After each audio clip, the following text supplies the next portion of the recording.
السلام علیکم ورحمۃ اللہ وبرکاتہ۔ امید کرتا ہوں کہ آپ حضرات خیریت سے ہوں گے۔ ناظرین، میت کو دفن کرنے کے بعد قبر پر اذان دینا کیسا ہے؟ تو چلیے اس کی جانکاری کے لیے ہم دارالعلوم دیوبند کا فتویٰ دیکھ لیتے ہیں۔ فتویٰ دیکھنے سے پہلے آپ سے چھوٹی سی گزارش ہے، اگر آپ نے ہمارے چینل کو سبسکرائب نہیں کیا ہو تو جلدی سے چینل کو سبسکرائب بھی کر لیجئے گا۔ تو چلیے فتویٰ دیکھ لیتے ہیں۔ چنانچہ کسی سائن نے دارالعلوم دیوبند سے سوال کیا ہے، میرا سوال یہ ہے، کیا قبر پر اذان ثابت ہے یا نہیں؟ جب میت کو دفنانا ہوتا ہے اس وقت اذان کہنا جائز ہے یا نہیں؟ برائے کرم جواب دے۔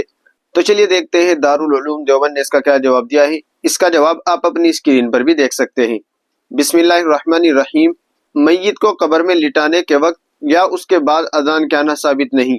جن مواقع پر اذان کہنا ثابت ہے ان کے علاوہ اپنی طرف سے کسی جگہ اذان کہنا بدعت ہے، لہذا دفنانے کے وقت اذان کہنا ناجائز ہی نہیں بلکہ بدعت ہے۔ علامہ شامی تنبیہ کے تحت تحریر فرماتے ہیں کہ میت کو قبر میں لٹاتے وقت اتارنے والے بسم اللہ و باللہ وعلی ملت رسول اللہ صلی اللہ علیہ وسلم کہے، اس کے علاوہ اذان وغیرہ کہنا مسنون نہیں ہے، بلکہ علامہ ابن حجر نے اپنے فتاوی میں اس کی تصریح کی ہے کہ یہ بدعت ہے، اور جو لوگ مولود یعنی وقت ولادت پر قیاس کرتے ہوئے اس وقت اذان کہتے ہیں وہ غلط ہے۔ واللہ تعالی عالم۔ دارالفتہ دارالعلوم دیوبند۔ ناظرین، امید ہے کہ مسئلہ آپ کی سمجھ میں آ گیا ہوگا۔ ویڈیو اچھی لگی تو لائک کرے، شیئر کرے اور چینل کو سبسکرائب کرنا نہ بھولیے گا۔ تو چلیے پھر ملتے ہیں کسی دوسری ویڈیو میں۔ السلام علیکم ورحمۃ اللہ وبرکاتہ۔